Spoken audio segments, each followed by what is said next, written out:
Shalom, selamat pagi Bapak Ibu Saudara sekalian. Selamat kita bertemu kembali dalam program Renungan SOS. Puji Tuhan, sebelum kita memulai, kita mengawalinya dengan doa. Bapa di surga, Bapa yang kami sembah dalam nama Yesus, segala puji, hormat, syukur hanya bagimu Tuhan. Kalau pagi yang indah ini kami masih boleh Tuhan menghampiri hadirat-Mu, ini adalah anugerah-Mu. Terima kasih Tuhan. Kami mengucap syukur di sepanjang malam Engkau sudah jaga, pelihara, lindungi kami bagaikan menjaga biji matamu. Kami boleh menikmati petiduran yang nyenyak. Terlebih bagi yang indah ini kami boleh mengalami Tuhan keadaan yang diberkati oleh Tuhan. Kami boleh Tuhan bangunkan dengan keadaan roh, jiwa, dan tubuh yang diberkati oleh Tuhan. Terima kasih Bapa. Sebelum kami mulai renungan kami serahkan semuanya ke dalam tangan Tuhan. Biar roh Tuhan menolong kami, sehingga pesan-pesan Tuhan melalui renungan firman-Mu kami boleh tangkap, kami boleh terima, dan itu menjadi berkat bagi kami dalam kami menghadapi kehidupan kami di berbagai aktivitas kami yang berbeda di sepanjang hari ini. Terima kasih Bapa. Di dalam berkat nama Tuhan Yesus kami sudah berdoa dan mengucap syukur kepadamu. Haleluya. Amin. Puji Tuhan. Bapak Ibu Saudara sekalian, pagi yang indah ini kita akan masuk pada bagian yang kedua. Masih tetap di ayat yang kelima, kitab Yeremia pasal yang pertama. Ya. Saya kembali bacakan ayat yang kelima ini dari bagian pertama. Sebelum aku membentuk engkau dalam rahim ibumu, aku telah mengenal engkau. Dan sebelum engkau keluar dari kandungan, aku telah menguduskan engkau. Aku telah menetapkan engkau menjadi nabi bagi bangsa-bangsa. Saudaraku yang kekasih, ini adalah hal yang kelima ya. Yang pertama adalah Tuhan menyatakan kepada Yeremia bahwa Tuhan adalah pencipta ya. Itu diperlihatkan pada ayat yang kelima bagian A. Di situ berkata, aku membentuk engkau. Ya, Tuhan menyatakan dirinya kepada Yeremia bahwa Tuhan adalah penciptanya.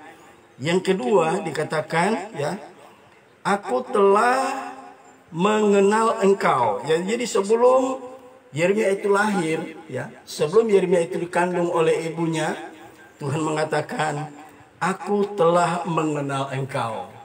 Bagian yang kedua ini ya menyatakan bahwa Tuhan itu adalah Tuhan yang Maha Tahu ya. Ini sifat dasar Tuhan yang Tuhan nyatakan kepada Yeremia. Yang pertama, dia adalah pencipta. Pencipta segala yang ada di bawah kolong langit ini, pencipta alam semesta, bahkan pencipta seluruh penghuni makhluk penghuni sorga ya. Kemudian kemarin dikatakan Tuhan menyatakan yang ketiga kepada Yeremia, dan sebelum engkau keluar dari kandungan, aku telah menguduskan engkau. Kata menguduskan di sini dalam bahasa Ibrani dipakai kata kados, sedangkan dalam bahasa Yunani dipakai kata hagios ya. Ini pengertiannya sama ya. Tuhan telah memisahkan ya. Jadi kata dikuduskan ini sama dengan memisahkan ya. Kita sudah dipisahkan oleh Tuhan sebelum alam semesta diciptakan ya. Bukan cuma Yeremia, termasuk kita ya. Sebelum dunia diciptakan, kita telah ya ditakdirkan, ditentukan, dan dipilih ya, dan dipilih oleh Tuhan untuk menjadi ya alat-alatnya Tuhan. Khusus kepada Yeremia, dia sudah dipilih ya, sudah dipisahkan dari antara orang-orang yang ada pada zaman itu ya. Begitu juga dengan kita saudara. Sebelum kita lahir, kita sudah dipilih, ditetapkan oleh Tuhan, dan dipisahkan oleh Tuhan, akan dipakai oleh Tuhan ya. Kemudian bagian yang keempat berkata, aku telah menetapkan engkau menjadi nabi bagi bangsa-bangsa. Kita lihat, Tuhan telah menetapkan Yeremia sebelum dia diciptakan ya. Menetapkan apa? Menerima jabatan sebagai nabi ya. Nah saudaraku, Ini satu hal yang tidak masuk di akal, tidak bisa diterima oleh akal. Orangnya belum ada, ya. Tapi Tuhan sudah menetapkan, sudah memisahkan, sudah menetapkan untuk menjadi pelayannya Tuhan. Dalam hal ini dia menerima jabatan sebagai nabi, ya. Nah, kenapa 4 hal ini Tuhan nyatakan kepada Yeremia? Sebab Tuhan tahu Yeremia pasti akan menolak, ya. Yeremia pasti akan menolak. Itu sebabnya sebelum Tuhan menyatakan maksud Tuhan kepada Yeremia, Tuhan menyatakan 4 hal ini. Dia adalah pencipta, ya. Kemudian dia itu Allah yang maha tahu, yang mengenal.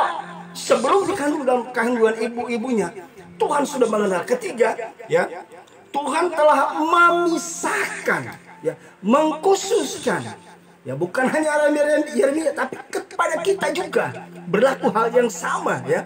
Kemudian dikatakan yang keempat, aku telah menetapkan engkau menjadi nabi bagi bangsa-bangsa.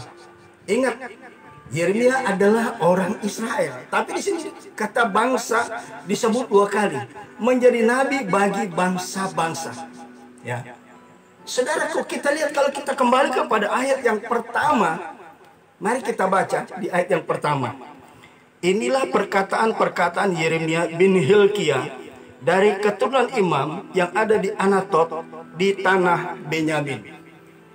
Saudaraku yang kekasih, untuk menjadi seorang imam, ya, itu harus berasal dari keturunan imam. Demikian juga hanya untuk menjadi seorang nabi, dia harus berasal dari keturunan nabi. Tapi di sini terjadi hal yang beda, ya. Tuhan tahu bahwa Yeremia adalah lahir dari keturunan imam. Sekarang kenapa, ya, Tuhan menetapkan dia untuk menjadi nabi bagi bangsa-bangsa? Artinya apa, ya? Tuhan yang maha tahu siapa Yeremia. Demikian juga dengan kita, ya.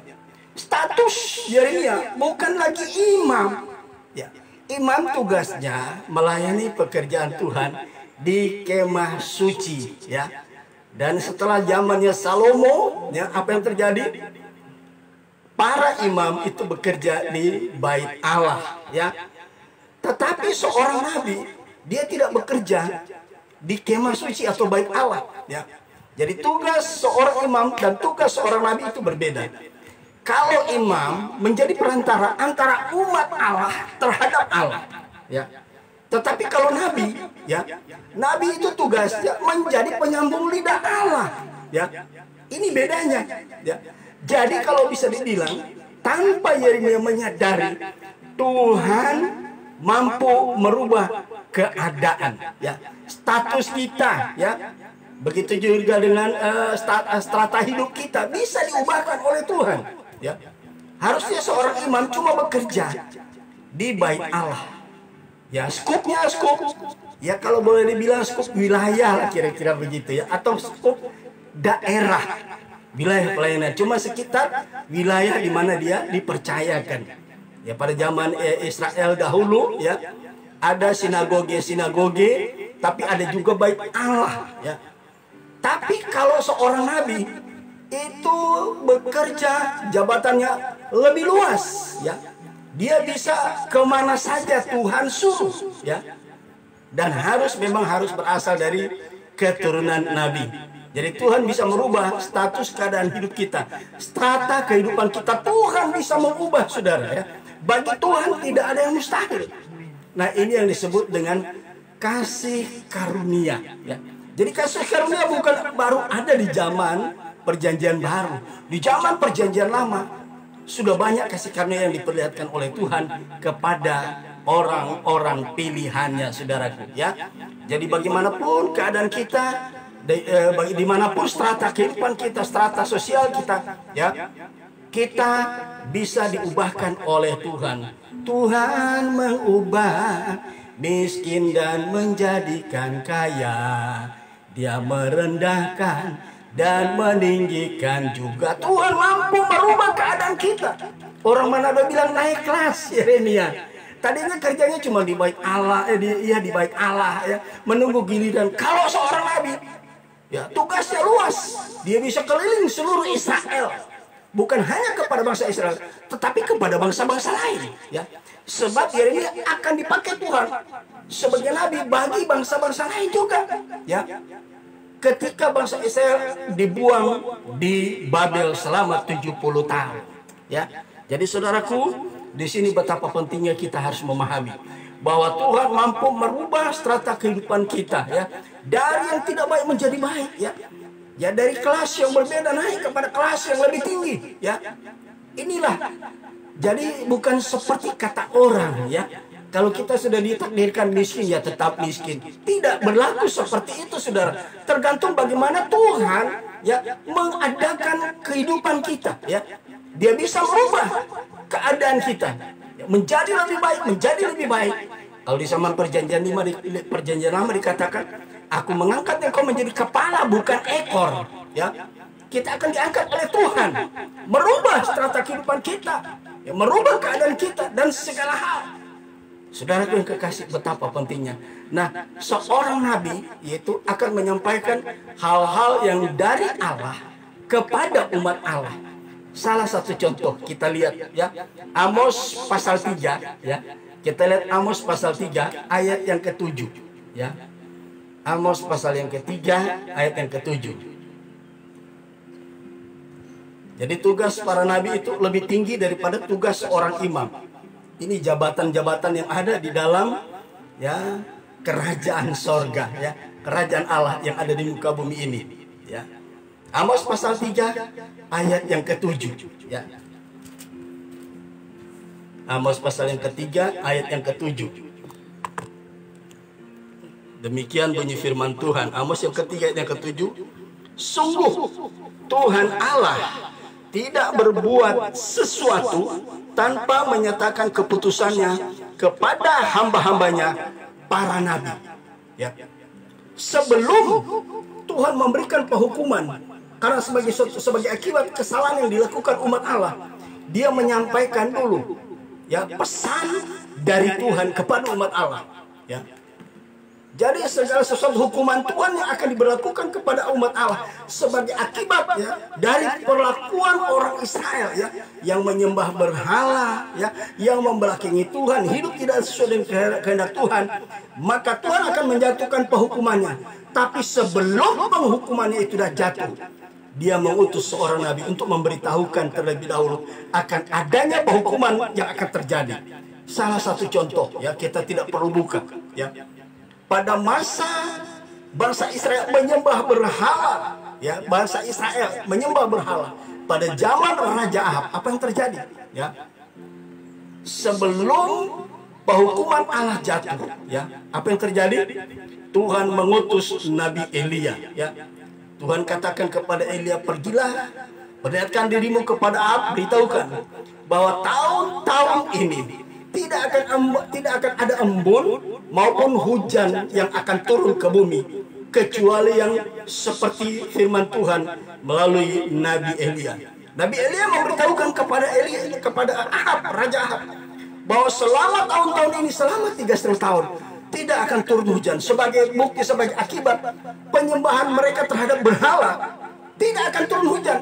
Akibatnya terjadi kekeringan selama 3,5 tahun di tanah Israel pada masa itu, kerajaan Israel. Nah, Yeremia bekerja, ya, di kerajaan selatan, kerajaan Yehuda, ya. Nah, di sini dikatakan Tuhan mengangkat dia menjadi nabi. Jadi akan memberitahukan kepada bangsa Israel apa yang akan menjadi penghukuman Tuhan sebagai akibat mereka menyembah berhala. Ini Nabi Yeremia dipakai oleh Tuhan. Ya, kenapa Yeremia menolak? Karena Yeremia tahu dia akan mendapat banyak tantangan, akan dibenci, ya, oleh raja maupun oleh seluruh umat Israel.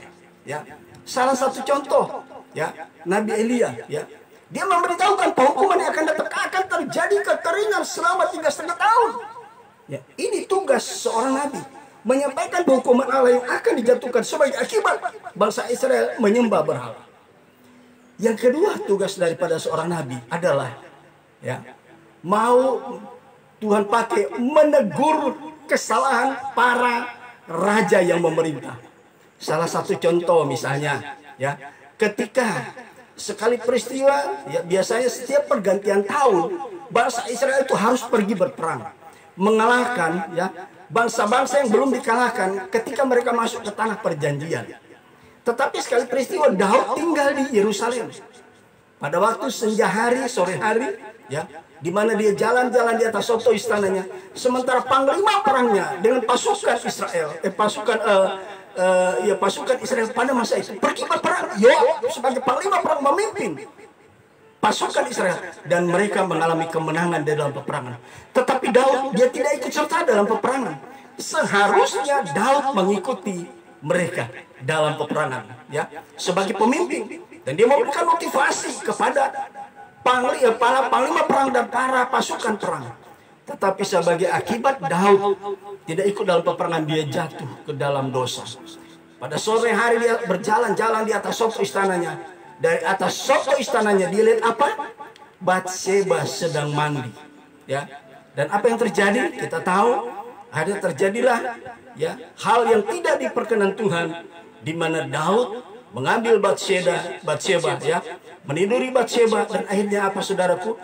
Lahirlah seorang anak, ya. Di sini Daud melakukan kesalahan yang sangat fatal di hadapan Tuhan, dan Tuhan menegur Daud melalui seorang nabi. Nabi Nathan diutus oleh Tuhan untuk menegur perbuatan yang dilakukan oleh Daud. Dan apa yang terjadi, saudara? Ketika Nathan datang kepada Daud, dia beritahukan, engkau telah, ya, dia memberikan satu ilustrasi. Ya, Tuanku, aku akan memberikan satu cerita. Ya, aku akan memperdengarkan satu cerita kepada Tuanku. Silakan, kata Daud, kira-kira begitu, ya. Kemudian Nathan menceritakan, Tuanku, di satu desa ada seorang bangsawan, ya. Ada seorang bangsawan. Pada suatu hari bangsawan itu, ya, didatangi oleh koleganya, ya, saudagar yang kaya, kira-kira begitu, ya. Dan tahu-tahu, saudaraku, apa yang terjadi? Untuk menjamu sahabatnya, ya, koleganya yang datang dari luar kota mungkin, dia harus menyajikan, ya, menjamu dengan makanan yang istimewa, ya. Dia harus mengambil seekor domba, dia harus mengorbankan domba, menyembelihnya dan menyajikannya menjadi hidangan yang istimewa karena menyambut sahabatnya.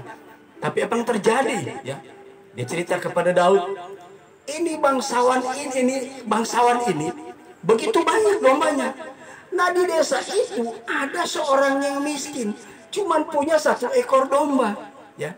Karena bangsawan ini sayang mau mengorbankan dombanya, diambillah domba milik si miskin, kemudian disembelih, kemudian dihidangkan untuk sahabatnya. Kira-kira menurut Tuhan bagaimana? Oh, itu perbuatan yang tidak baik, ya. Tidak benar itu. Dan Daud bertanya, siapa gerangan orang itu? Nathan berkata, Tuanku lah itu, ya. Tuanku memiliki istri lebih dari satu, kira-kira begitu, ya. Ya, sementara, ya, si Batseba suaminya Uria cuma punya satu istri, cuma punya satu domba, diambillah domba itu, ya, dihidangkan kepada sahabatnya. Perbuatan itu sangat menggusarkan Daud. Tapi ketika Daud bertanya, siapa orang itu? Ketika Nathan berkata, Tuanlah orang itu, dia begitu takut luar biasa. Dan akhirnya, saudaraku, apa yang terjadi?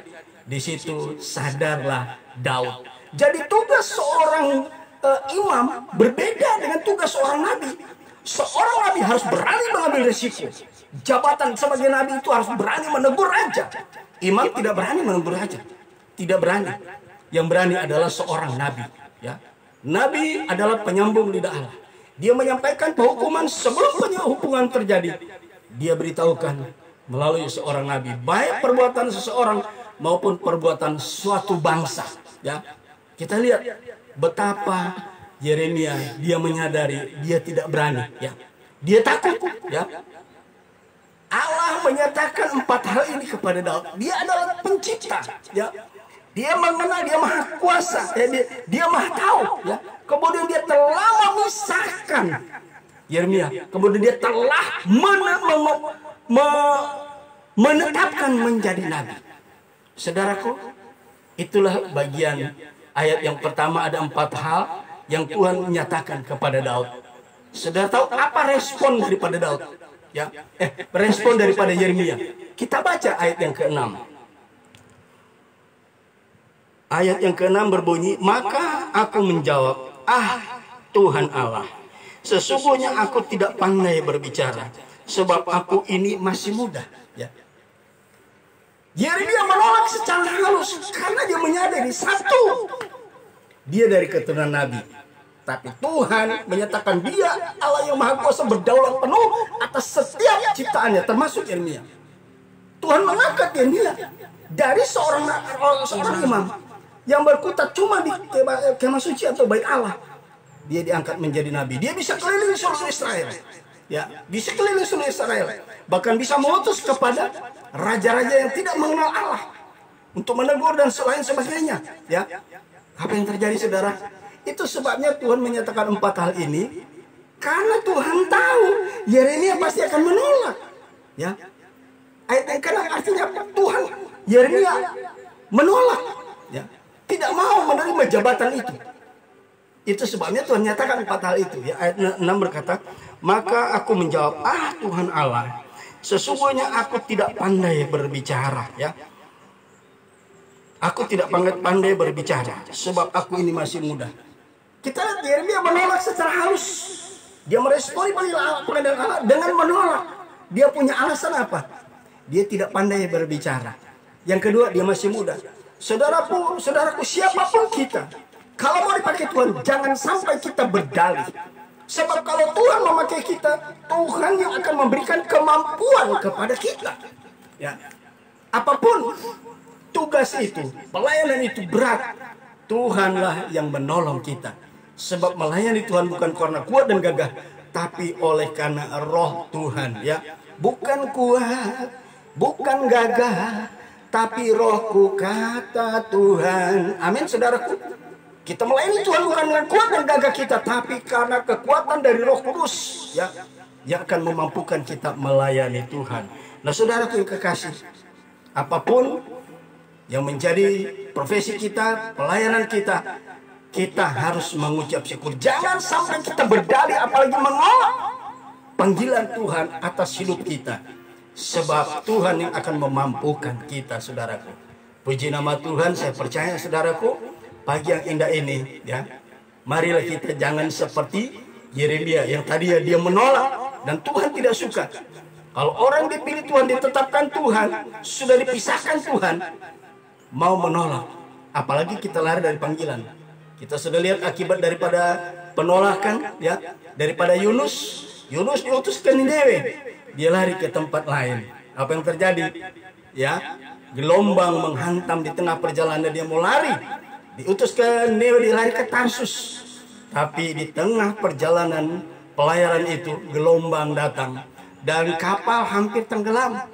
Kedapatan ternyata Yunus ada di dalam. Dia penyebab, ya, badai yang datang di pelayaran itu. Dan Yunus dibuang ke laut.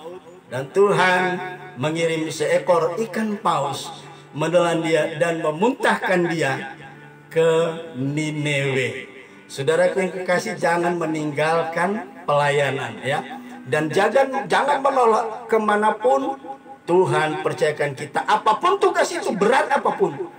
Kalau kita orang yang sudah dipilih Tuhan, dipisahkan Tuhan, ditetapkan Tuhan, Tuhan juga yang akan menolong kita. Puji Tuhan, kiranya renungan kita pagi yang indah ini akan membuat kita semakin bergairah. Apapun profesi kita, ya, Tuhan mampu mengubahkan kehidupan kita, strata kita diubahkan oleh Tuhan. Ya, derajat hidup kita diubahkan oleh Tuhan, pelayanan kita, usaha kita, pekerjaan kita mampu diubahkan oleh Tuhan.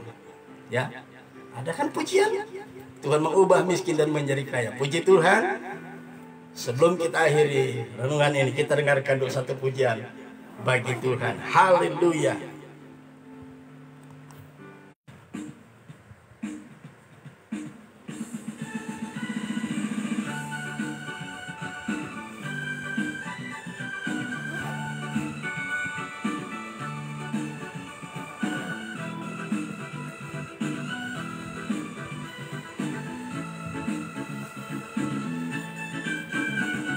Haleluya, haleluya.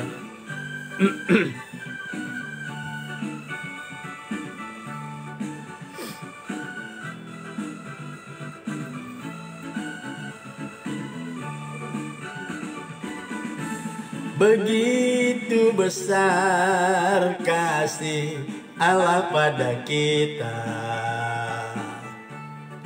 diberkatilah anak cucu kita di mana-mana.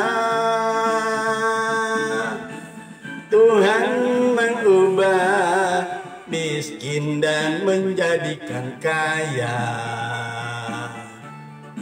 Dia merendahkan dan meninggikan juga. Berbahagialah bagi orang yang percaya. Anak cucunya pasti tidak akan meminta-minta, karena Allah menggenapi firman-Nya. Tiada yang mustahil bagi orang percaya. Saudaraku yang kekasih, kita sudah dengarkan renungan firman Tuhan, ya. Tuhan adalah pencipta kita. Tuhan itu maha tahu keadaan kita, ya. Dia telah memisahkan kita, menguduskan kita, ya. Kemudian dia katakan dia telah menetapkan kita sebelum dunia diciptakan. Di masa kekekalan Tuhan sudah menetapkan, memilih kita untuk menjadi pelayan Tuhan, ya. Kita harus menjadi berkat bagi banyak orang. Haleluya. Begitu besar kasih Allah pada kita, diberkatilah anak cucu kita di mana-mana. Tuhan mengubah miskin dan menjadikan kaya. Dia merendahkan dan meninggikan juga. Berbahagialah bagi orang yang percaya. Anak cucunya pasti tidak akan meminta-minta, karena Allah menggenapi firman-Nya. Tiada yang mustahil bagi orang percaya. Berbahagialah bagi orang yang percaya. Anak cucunya pasti tidak akan meminta-minta, karena Allah menggenapi firman-Nya. Tiada yang mustahil bagi orang percaya. Tiada yang mustahil bagi orang percaya. Haleluya, puji Tuhan. Kita satu di dalam doa mengakhiri renungan kita pagi yang indah ini. Bapa di sorga, Bapa yang kami sembah dalam nama Yesus, terima kasih Bapa. Kami mengucap syukur kalau kami telah dipilih oleh Tuhan, dipisahkan oleh Tuhan, ditetapkan oleh Tuhan sebelum kami dilahirkan ke dunia ini untuk menjadi alat-alat-Mu, menjadi berkat bagi banyak orang. Kami mengucap syukur. Ini bukan karena kuat dan gagah kami, tapi ini adalah kasih karunia Allah yang kami boleh alami. Terima kasih Tuhan. Pakai kami, mampukan kami oleh Roh Kudus-Mu. Sebab tanpa pertolongan Roh Kudus-Mu kami tidak mampu menjadi alat-alat-Mu di tangan-Mu ya Tuhan. Terima kasih Bapa. Kami rindu Engkau pakai kami sesuai dengan kehendak-Mu. Terima kasih di dalam berkat nama Tuhan Yesus. Kami percaya Roh Kudus sudah menolong kami, memeteraikan firman-Mu, memberikan kami kemampuan buat apa yang kami harus hadapi di sepanjang hari ini, di berbagai aktivitas kami yang berbeda-beda. Terima kasih Bapak, kami percaya kami mengalami kemenangan demi kemenangan di sepanjang hari ini. Di dalam berkat nama Yesus Tuhan dan Raja kami sudah berdoa dan mengucap syukur kepadamu. Haleluya, haleluya, amin. Puji Tuhan. Tuhan Yesus memberkati. Sampai kita ketemu besok pagi. Shalom.